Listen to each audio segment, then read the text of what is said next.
కలిదాకా కవితక్క నాయకత్వం. జై తెలంగాణ. పెంచుకుంటే పెరిగేది ప్రేమ, పెంచుకుంటే పెరిగేది ప్రేమ, పంచుకుంటే తరిగేది బాధ. పంచుకున్నా శాశ్వతంగా మనందరి గుండెలో మిగిలేది కవితక్క. జై కవితక్క. ఇప్పుడు మన బతుకమ్మని మాట్లాడవలసిందిగా కోరుతా ఉన్నాం కవితక్కను. జై తెలంగాణ. జై తెలంగాణ. జై తెలంగాణ. నిజామాబాద్ బిడ్డలందరికీ పేరు పేరున హృదయపూర్వకంగా ధన్యవాదాలు తెలియజేస్తా ఉన్నాను. అనేక రకాలైనటువంటి ఇబ్బందులు ఎదురైనా, అనేక రకాలైనటువంటి కష్టాలు ఎదురైనా నేను నిప్పు లాంటి నిజామాబాద్ బిడ్డను కాబట్టి,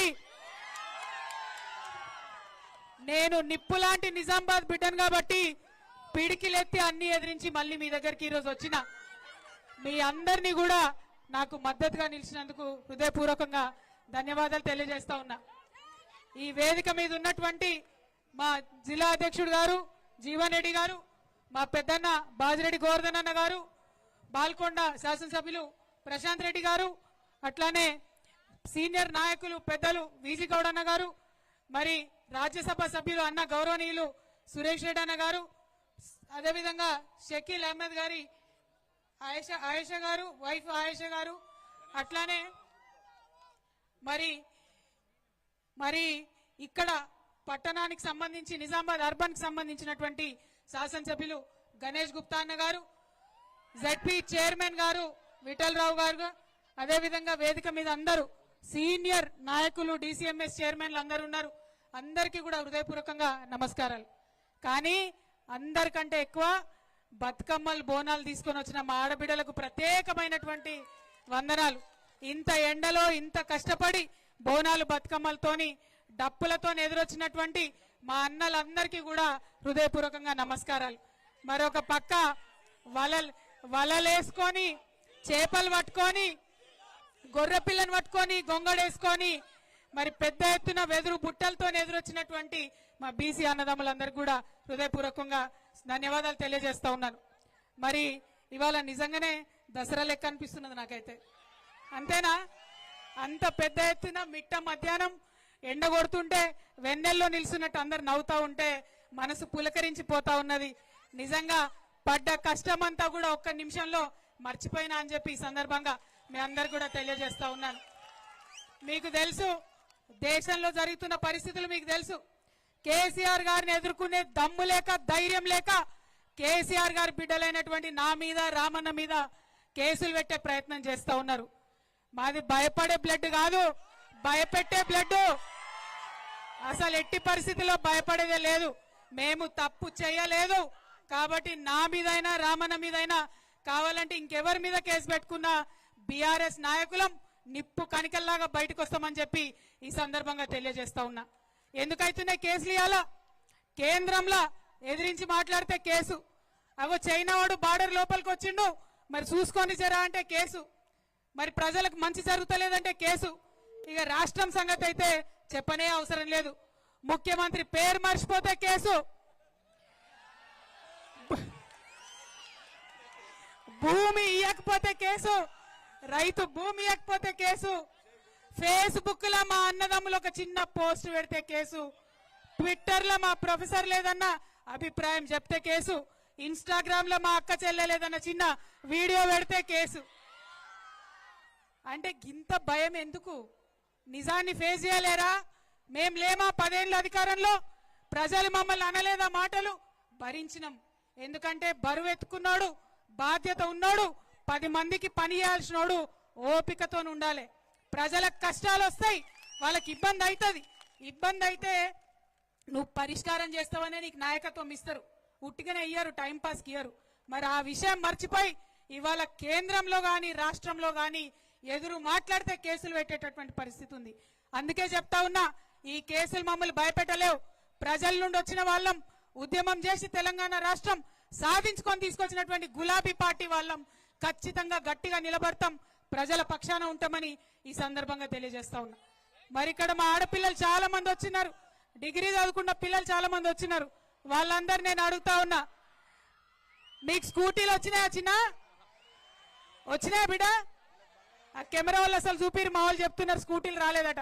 ముఖ్యమంత్రికి పోయేదాకా తెలవాలి ఈ సంగతి, స్కూటీలు రాలేదట. మా అక్క చెల్లెలు ఉన్నారు, ఎవరికన్నా తులం బంగారం వచ్చిందా? తులం బంగారం వచ్చిందా? ఎవరికైనా 2500 వచ్చినాయా? महालक्ष्मी स्कीम వచ్చిందా? ఏమీ లేదు. या हमारे इतने सारे मुसलमान भाई है, बहुत सारे बातें करे, क्या बोले 4000 करोड़ देते एक साल में, बोले कुछ दिए साहब? कुछ आया क्या? इमाम मौजनों को तक तनख्वाह नहीं आया था, हम लोग पूछे असेंबली में, उसके बाद डर के रिलीज करे। लेकिन आज तक जो मुसलमान स्टूडेंट को क्या बोले, 10वीं पास हो गए तो 25,000, इंटरमीडिएट पास हो गए तो 50,000, डिग्री पास है तो 1 लाख, उनके मर्जी में जो आए बोले, एक भी आज तक उनका वादा पूरा नहीं हुआ।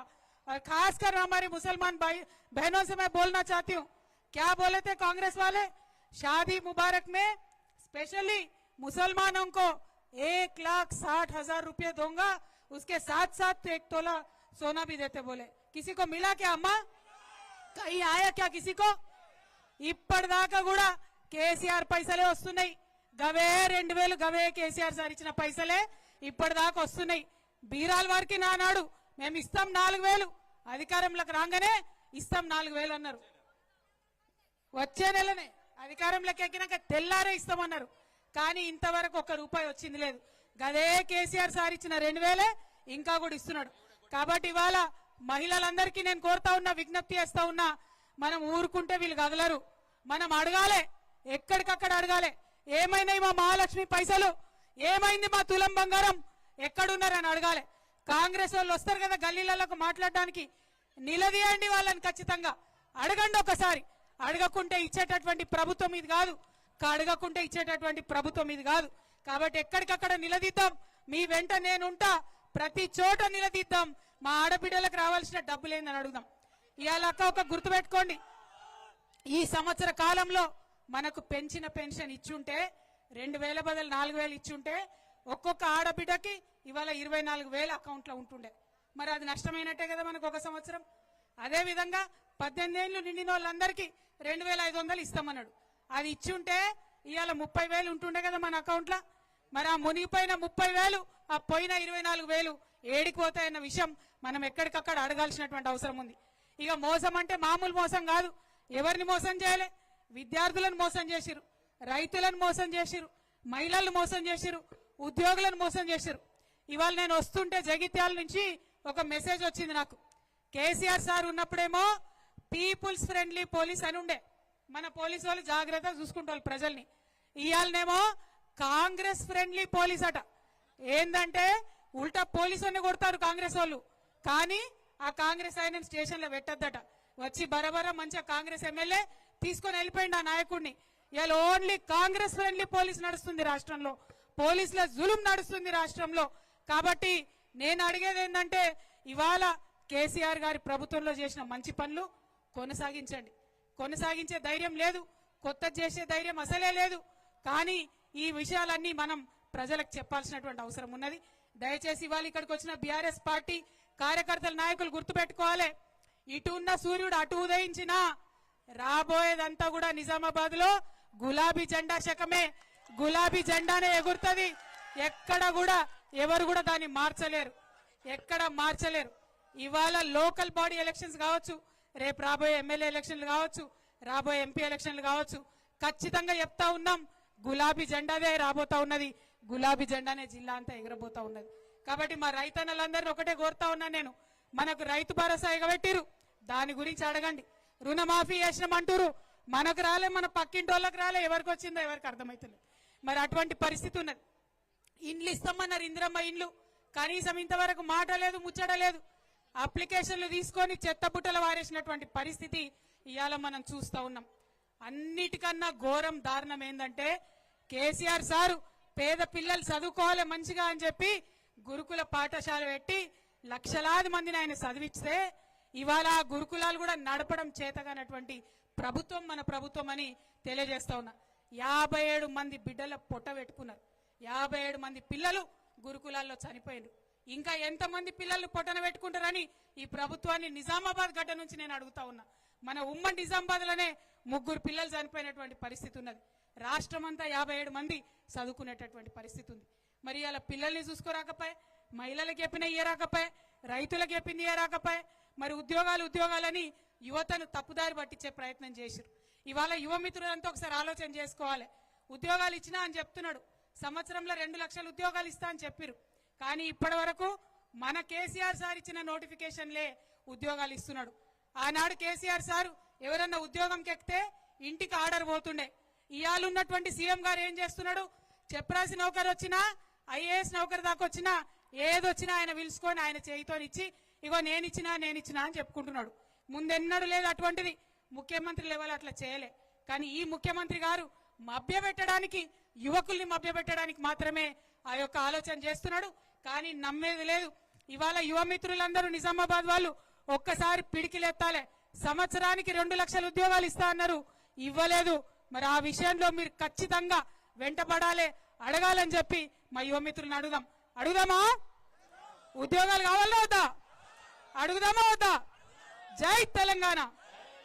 ప్రతి ఒక్క రంగాన్ని, కార్మికుల్ని, కర్షకుల్ని, ఆటో వాళ్ళని ఎవ్వరు నిడిచిపెట్టలే. ఇక మా ఉద్యోగస్తులకు పాపం మస్తు మాటలు చెప్పి మోసం చేశారు.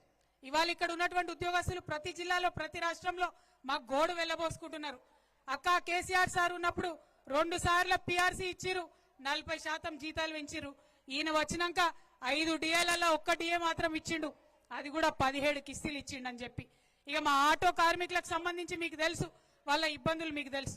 మహిళలకు ఫ్రీ బస్ ఇచ్చిరన్నారు, మేము స్వాగతించినాం, మంచి పని చేసిరు. కానీ ఫ్రీ బస్ ఇచ్చినట్టు ఇచ్చి బస్సుల సంఖ్య తగ్గించేసిరు. దాంతో ఇటు మహిళలకు ఇబ్బంది, అటు ఆటో వాళ్ళకి ఇబ్బంది, అన్ని రకాలుగా కూడా ప్రజలందరినీ ఇబ్బంది గురి చేస్తున్నటువంటి ఈ ప్రభుత్వం విషయం దయచేసి మనం ఆలోచన చేయాలి. అన్నిటికన్నా ఎక్కువ పెద్ద కుట్ర ఈ ముఖ్యమంత్రి గారు చంద్రబాబు నాయుడు గారి శిష్యుడు. ఈయన ఏం చేస్తున్నారు ఇప్పుడు? మనకు తెలంగాణ తల్లి ఉండొద్దట, మన తెలంగాణ సంస్కృతి అయినటువంటి తెలంగాణ తల్లి వద్దట. కాంగ్రెస్ మాత చెయ్యి గుర్తున్న కాంగ్రెస్ మాత బొమ్మను సెక్రటేరియట్లో పెట్టిండు. ఇక మనం ఆమెనే దేవతను కొలవన్నట, మన తెలంగాణ తల్లిని మనం మర్చిపోవాలన్నట. మరి ఇక్కడ మన వెనుక కనబడుతున్నాయి ఇట్లా వేల సంఖ్యలో మనం తెలంగాణ అంత పెట్టుకున్న తెలంగాణ తల్లి, ముద్దుగా బతుకమ్మ పట్టుకున్నటువంటి తెలంగాణ తల్లి, ఆమె వద్దని చెప్తున్నారు. మరి దానికి మనకు ఒప్పుకుందామా? ఒకసారి ఆలోచన చేయాలి. మన తెలంగాణ తల్లి మనకు కావాలన్నా వద్దా? మన తెలంగాణ తల్లి మనకు కావాలన్నా వద్దా? తెలంగాణ తల్లి మాదిరా, కాంగ్రెస్ తల్లి మీదిరా. తెలంగాణ తల్లి మాదిరా, తెలంగాణ తల్లి మాదిరా. మరి మన సంస్కృతి మీద, మన పొట్ట మీద, ప్రతి ఒక్క అంశం మీద దాడి చేస్తున్నటువంటి కాంగ్రెస్ సర్కార్ని ఖచ్చితంగా ఎదిరిద్దాం. ఎన్ని కేసులు పెట్టినా, ఎన్ని నిర్బంధాలు చేసినా భయపడేదే లేదు. నిజామాబాద్ జిల్లా అంటే బీఆర్ఎస్ కు అడ్డా. ఆనాడు తెలంగాణలో కూడా మొట్టమొదట జెడ్పీ చైర్పర్సన్ గెలిపించినటువంటి జిల్లా, అనేక మంది ప్రజాప్రతినిధులను గెలిపించినటువంటి జిల్లా. మళ్ళొకసారి నిజామాబాద్ పవర్ అక్కడ సీఎం గారికి రుచి చూపిద్దాం. ఖచ్చితంగా ఆయన వాగ్దానం చేసినటువంటి అంశాలన్నీ కూడా సాధించుకుంటామని మీకు తెలియజేస్తూ, మీ అందరి దగ్గర కూడా ఇంత అపురూపమైనటువంటి స్వాగతం ఇచ్చినటువంటి ప్రతి ఒక్కరికి హృదయపూర్వకంగా నా నమస్కారాలు తెలియజేస్తూ, ముఖ్యంగా మా ఆడబిడ్డలకు మళ్ళొకసారి హృదయపూర్వకంగా ధన్యవాదాలు తెలియజేస్తూ సెలవు తీసుకుంటున్నాను. జై తెలంగాణ, జై తెలంగాణ. ఇగో జై తెలంగాణ అన్నప్పుడు చెయ్యెత్తనోళ్ళని ఏమంటారే? జై తెలంగాణ, జై కేసీఆర్, జై బీఆర్ఎస్, జై తెలంగాణ.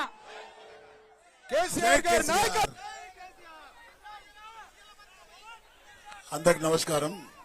ప్లీజ్ అందరికి నమస్కారం. ఈరోజు